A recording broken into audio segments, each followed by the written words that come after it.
I am Rebecca from ChemKnits, and in today's episode of Dyepot Weekly, I want to do a couple things that I haven't done before. The first is dye a double-stranded sock blank. Sock blanks are pre-knit pieces of fabric of bare yarn that are designed for you to dye and unravel them. And the coolest thing about a double-stranded sock blank is that there are actually two strands of yarn knit together, so that way when you unravel it, no matter what kind of pattern you have on here, you'll end up with matched 50-gram balls of yarn, so when you go and make socks, they will be a matched pair. The blank that I am going to use today is a Hawthorne fingering weight blank. This is a higher twist 2-ply sock yarn that is 80% superwash fine Highland wool, 20% polyamide. And I think I've only dyed it in blank form a handful of times.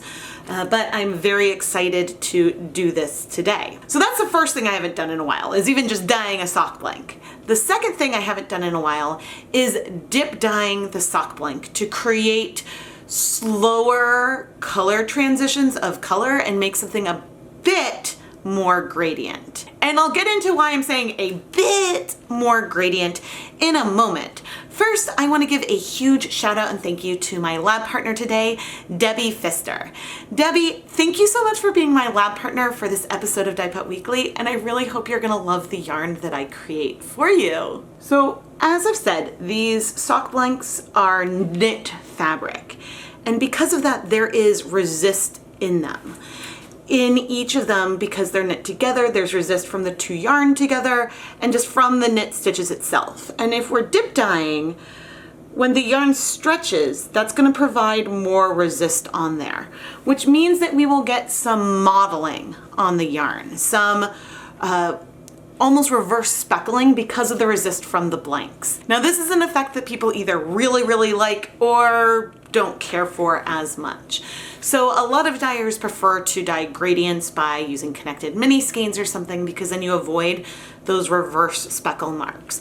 I personally think that it adds some like character and dimension to the yarn, and so I happen to really like it and I really enjoy dyeing blanks. But it has been a while since I've tried to do something more subtle on a blank versus like a more speckled or just loud on it already. At least I think it's been a while since I've done that. But anyway, I'm gonna go ahead and pre-soak the blank for 30 minutes in just some plain tap water off camera while I think about the colors that I want to do. I'm thinking of sticking with some warm colors today and playing with Cherry Bomb, Pink Orchid, a combination that I really love, and then some Tangelo. I may or may not pull in some yellow as well.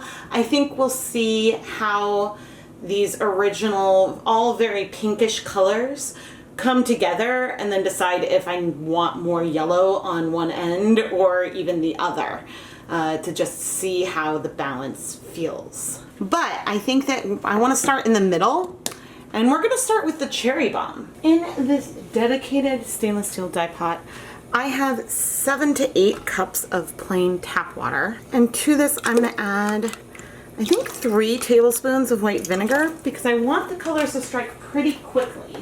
And then I am going to add just 25 milliliters of our 1% stock solution of Cherry Bomb acid dye, which would be 1/4 gram. Cherry Bomb sometimes isn't the best for stock solutions, and it has like little extra glooped dye, so I'll say it's approximately 1/4 gram of dye. And I am just going to rinse out the graduated cylinder a couple of times, and now I am going to bring this up until it's nice and hot.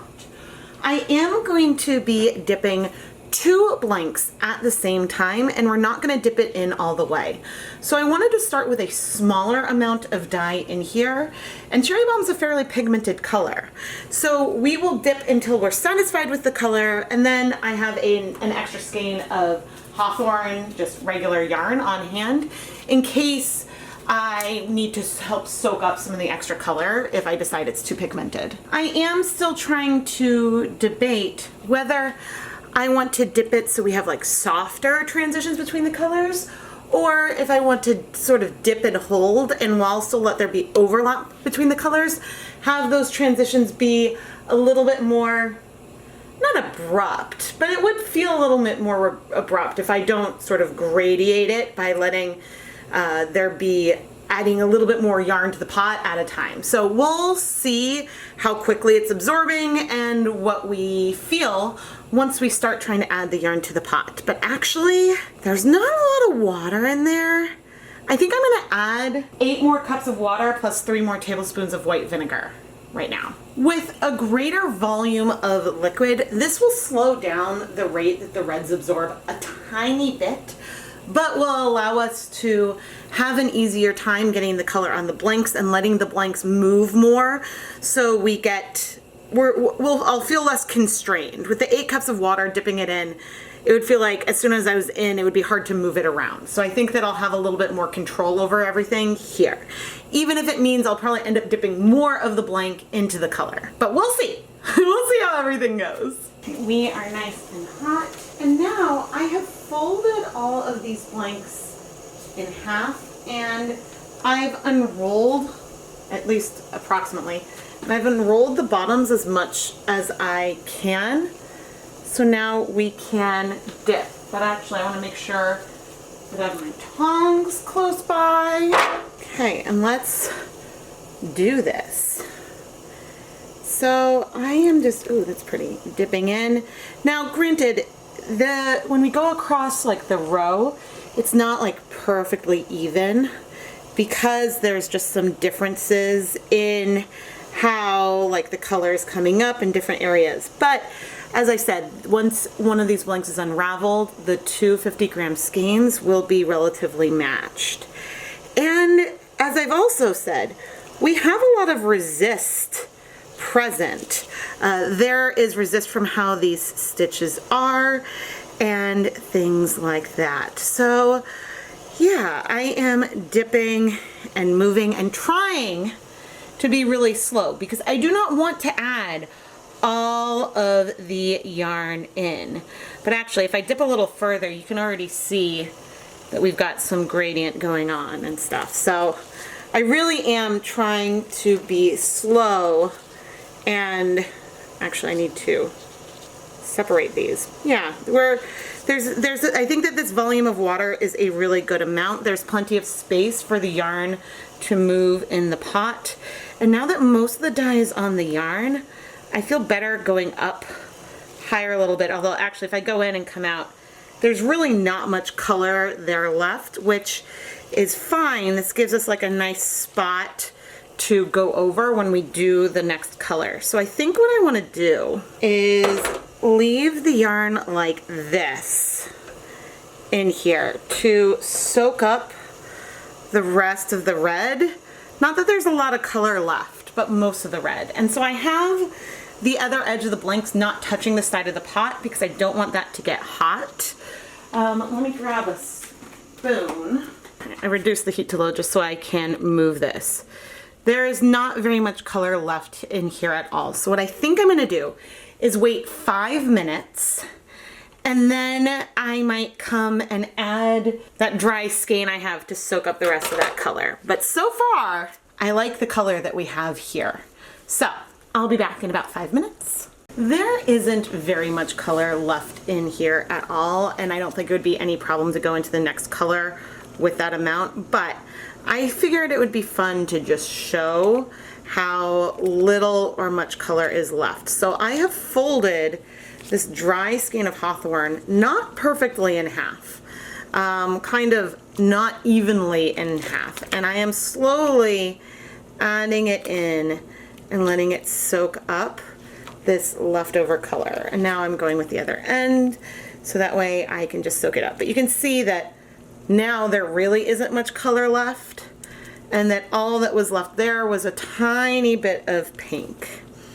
So I am going to go ahead and add this in, and then I'm gonna let our red color, I'm gonna put a little bit more of the sock blanks into the pot just to give it a chance to really let some of those other colors set. Well, we will eventually add everything into the pot in the end, but I don't exactly want the color to kind of come back out that we have there already. I am curious if we'll see color coming from the red yarn onto this. I don't know if I'd be able to know that before because the pink is kind of, that we have is already touching it. But anyway, I'm gonna wait, I think just 5 more minutes, and then we'll go ahead and set up for our next color. Something interesting's happening. Some color is definitely wicking cold liquid out of the yarn. So that's something that, I mean, I guess I need to investigate at a later date. But I am going to remove these blanks to set them aside because I need it to just cool a tiny bit. So then we can go ahead and do the next color. But I'm also going to go ahead and remove this guy. And I have no idea if there's any color transfer from the yarn onto this. I think it's too hard to tell because there was uneven pink on this. Let's set up for our next color with about 25 milliliters of the Tangelo color. Now, if this ends up being not pigmented enough, I can add more. If it's too pigmented, I can take some, well, I can't take it away, but I can remove the yarn from the pot early. Once again, I am going to rinse this out twice to not only have it set up for the next color, which I don't have a stock of yet, so we'll have to like weigh that out. But yeah, I'm gonna let this heat back up and then we'll be back. I did want to show what our yarn looked like now before we go and dip again. There is the absolute deepest part here in the center where the fold was. So that's a tiny bit darker, but then you can see it does get lighter. Now, where this is dipped and located on each of these blanks is obviously different. Here, there's a bit of a diagonal, so that'll probably lead to some variation when, you know, some white and red, but with whatever colors layered on top. But again, since each of these are 250-gram balls of yarn knit together, a pair of socks made from this blank will be the same, and one from this blank will be the same. They won't be the same to each other, but they'll be matched within themselves, which is fun. But let's go dip dye again. Okay, this time we are dipping, and I am also leaving part of the yarn out because we're not going to be dipping the entire thing. And okay, the yarn has curled up a lot. I want to try to open it up some so that way we don't get a ton of resist from the rolling. To the best of my abilities, but as you know, with stockinette it curls, and so some of that is what it is going to be. Now, I like this color with the red, and I'm going on to the red a bit because I want to blend these colors together a bit. But okay, well, I'm gonna let this sit for just a moment and see. Okay, I'm trying to open this up without getting too hot.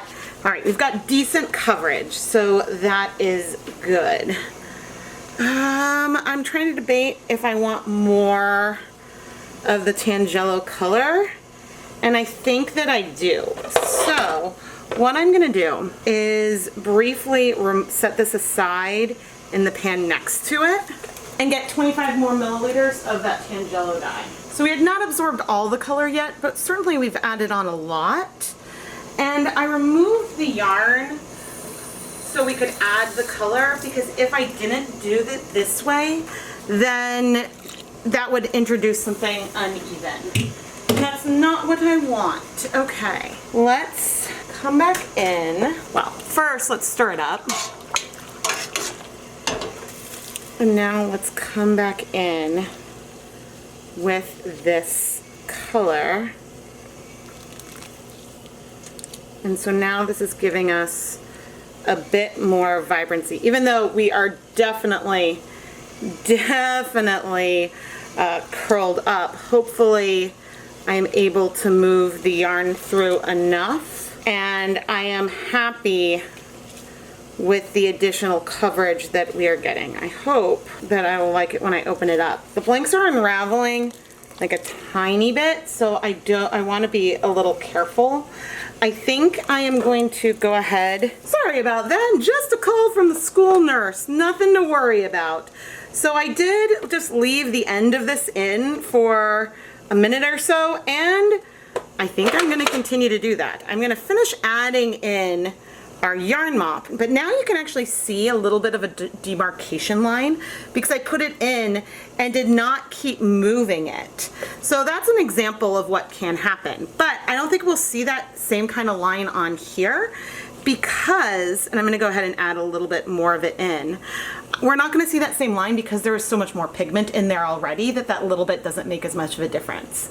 But I am now going to wait, I think 10 minutes, then we'll remove this and plan out our pink. Okay, it has been 10 minutes and I am going to set this aside. This one is unraveled more than the stroll blanks, which do not unravel very easily. So I'm going to keep that in mind and I will show off the gradient once it has a little bit of a chance to cool. In the meantime, I'm going to turn off the heat because I need to let this cool a bit so we can look at it. And then I need to mix up the pink dye. But I actually like the soft pink and orange that we have going on right now. But anyway, I will be back in a little bit. Okay, things are cooling, but I do want to come over and start setting up for the pink. So I have 0.25 grams of the pink orchid dye that I dissolved in some warm tap water. And I am rinsing out the cup one more time to heat this up. I really enjoy combining this pink orchid color with a cool toned red. I think that works so well to get a pink to red gradient. Better really even than just dip dyeing in the red, because this will allow us to get a much brighter pink. And I'm really excited. But let's look at the yarn. And I do have another 1/4 gram of the pink orchid dissolved separately, so that way I have that ready to go in case I want more pink. This has turned out pretty well. The orange to red transition is nice and it doesn't feel too pastel in the middle. The orange definitely gets brighter and then goes into the red. And then, you know, we're gonna layer on this pink. And so whether or not we'll feel like an abruptness or not, I'm not sure. But I am very happy so far. As for the unraveling, one of the blanks seems to be unraveling more on one end and one seems to be unraveling more on this end. As I stick the yarn in, which of course it's very, very curled, you can see that the pink is brighter in tone than the pastel cherry bomb that we had from before. And this time I'm dipping it in a little bit faster just to try to get some coverage. The blank unraveling a bit is unfortunate. Obviously I want to minimize that. Ooh, that's nice. Obviously I would like to minimize that, but I'm also doing, I guess, the best that I can with the circumstances. I believe in general, I like the stroll blanks a little better than Wool to Dye For's blanks that are very similar. Wool to Dye For's Platinum Sock is really, really similar to Stroll. And I just want to see, that's going pretty well even with it curled. It's absorbed most of the color. I might want to do more pink. I'm just going to set it down for a moment and let it be while I think about it. Yeah, I think I do want more pink. Ooh, what would you do? Let me know in the comments while I'm thinking about this. But actually, I mean, I'm gonna do it. I'm gonna add the rest of that pink, but I'm curious to know what you would do. But as for the blank unraveling, I could have added some kind of safety line to the yarn to prevent that edge from unraveling. So, and as I was starting to say, but I think I lost my train of thought, I found that the Platinum Sock blanks from Wool to Dye For are more unlikely to unravel a bit while dyeing, like this one is today, than the Stroll blanks. So I'm a bit surprised that the Hawthorne blanks are unraveling. But here's the yarn so far before we add it back in. And I think that this is pretty on its own. I think the camera's a little overexposed, but I do want to pump up that pink a little bit more to bring it more on par with these other colors. And here we go. Okay, that was a little fast. Okay, we're a little bit hot. I should have been a little more prepared, and this is a lot brighter. I was not very prepared, and it's a little bit warmer than I thought in my hands, but not so warm that it's hurting me or anything like that, but just a little warmer than I thought. And I mean, even that is pretty good. I think I'm gonna come in with the yarn mop now. There's still a fair amount of pink in here, but actually maybe not even that much, as I am dipping this bonus skein along with this one to soak everything up. Yeah, but I think I just wanted like a hair more pink, and as soon as I was pretty satisfied with that, we soaked up the rest. But you can see, like, there's not a lot of color on this bonus skein at all, like at all. And so we have unquestionably absorbed most into our sock blank. But anyway, I am going to now, here's the question, right? Okay, I think I am going to go ahead and heat this for 20 minutes as it is right now. Then I will remove this yarn mop, set it aside to cool. We'll add the rest of the blank in, turn off the heat, and let that cool in the dye pot, so it'll get like an hour of heat all over the entire thing. So that is my plan. The only reason why I'm not adding the entire blank in right now is that I'm not sure if there's like a tiny bit of pink left, and so I don't really want to get any transfer onto the rest of the blank.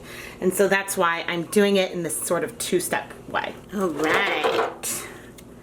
I'm gonna take our very pretty tonal pink and like raspberry yarn and set that aside to cool, and then carefully add in our gradient, which right now feels like it looks very orange from that camera angle, but in person it's like the orange, red, and pink, and I think that's really, really pretty. So I'm gonna turn off the heat and leave the yarn in here to cool, because it's gonna have a lot of heat for, you know, hours.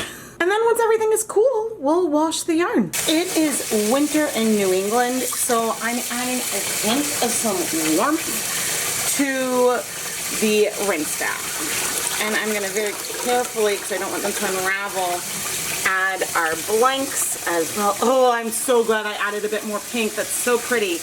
And the dye bath is clear. And I'm not expecting to see anything at the moment. I'm actually gonna set this aside and wash it off camera, just so we can see a little bit better. But I do wanna add some dish soap. The only reason why I use clear dish soap is just because that way you can see on camera if there's any hint of color in our water. But let's see. I am not seeing any bleeding at all. Oh, these colors are so pretty. I am so curious.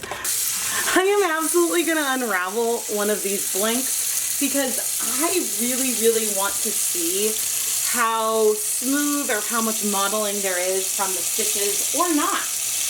There could be less than I think that there might be, or more. We don't know for sure, but I love this color, and I don't think I would have realized, if I hadn't really been thinking clearly until now, to do a pink to red gradient.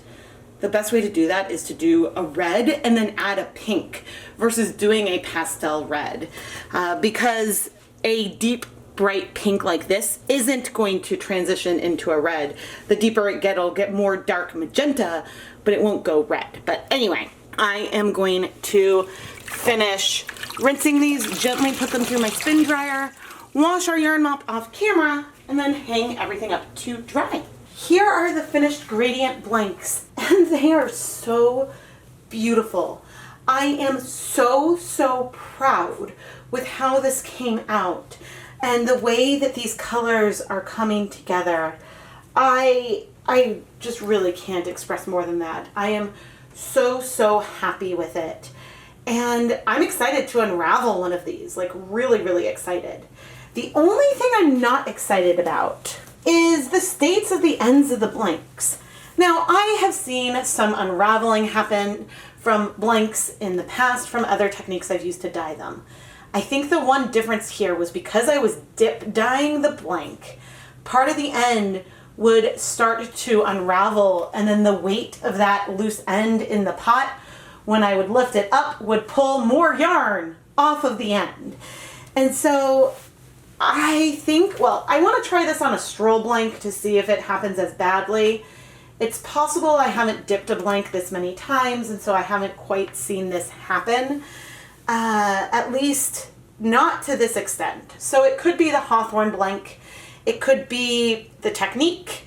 And so, you know, I just want to be real. When I do something that's less than perfect, I want to share that. And there's some down at the other end as well. I mean, as I think I mentioned, this is something I've observed with Wool to Dye For's platinum sock blanks. I've seen more unraveling there than I do in the Knit Pick stroll blanks. And so I wasn't sure if that was something about like just the construction or what.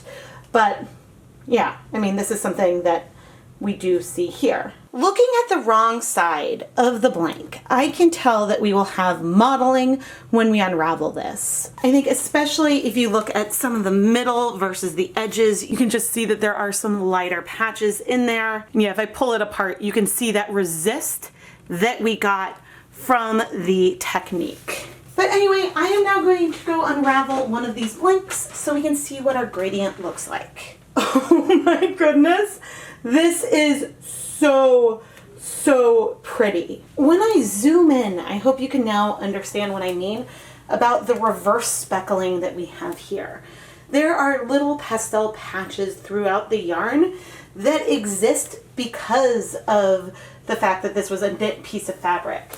If the fabric was knit a lot looser, then there would be less resist, or at least these reverse speckles would be more spread out. I happen to really love this feature. I think that it adds just some subtle depth to a project. But again, some dyers don't like this as much. So when they want to create a more smooth gradient, they will use connected mini skeins or something like that that I've showed in other videos. While winding the yarn like this onto this niddy noddy allows you to see the gradient, this isn't necessarily telling you the proportion of the gradient, the proportion of the pink section to the red to the orange. For that, the picture of the blank before I unraveled it gives a bit of a better picture. Because the proportions of the gradient that we see here, it's really based on how much I push the yarn together. And so it might be more pushed together over here than in the pink section, or maybe not.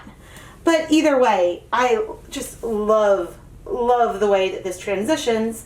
And because these 250 gram skeins were knit together, we know that the transitions are going to happen in the same spot. So if you're knitting a pair of socks, you will start shifting from orange to red and then red to pink in the same place. So that will give you a very lovely matched pair. This yarn is so gorgeous. I adore this color combination. You can bet I'm going to play with these 3 colors together in the future. Debbie Pfister, thank you so much for being my lab partner for this episode of Dyepot Weekly.